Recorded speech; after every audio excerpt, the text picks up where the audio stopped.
السلام علیکم ورحمۃ اللہ وبرکاتہ۔ آج ہم پریزنٹ کنٹینیوس پڑھنے جا رہے ہیں، اور ویڈیو کے آخر میں چند افعال ہیں جو ہم پریزنٹ کنٹینیوس میں استعمال نہیں کر سکتے۔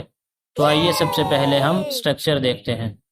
سب سے پہلے ہم سبجیکٹ لگائیں گے، اس کے بعد از ایم آر، پھر ورب کی آئی این جی فارم، اور اس کے بعد object.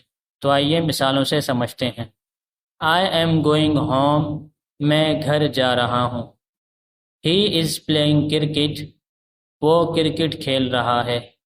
They are learning English, وہ انگریزی سیکھ رہے ہیں۔ She is preparing for her final exam with great determination and focus, وہ بڑی عزم اور توجہ سے اپنے آخری امتحانات کی تیاری کر رہی ہے۔ I am working on a challenging project that requires a lot of attention، میں ایک مشکل پروجیکٹ پر کام کر رہا ہوں جس کے لیے بہت زیادہ توجہ کی ضرورت ہے۔ اب چند افعال دیکھیں، ان کو ہم پریزنٹ کنٹینیوس میں استعمال نہیں کر سکتے۔ اگر ہمیں ان میں سے کسی ایک کا مطلب بھی ادا کرنا ہوگا تو ہم اس کے لیے پریزنٹ سمپل استعمال کریں گے، پریزنٹ کنٹینیوس استعمال نہیں کریں گے، جیسے نو، وانٹ، انڈرسٹینڈ، ریممبر، نیڈ۔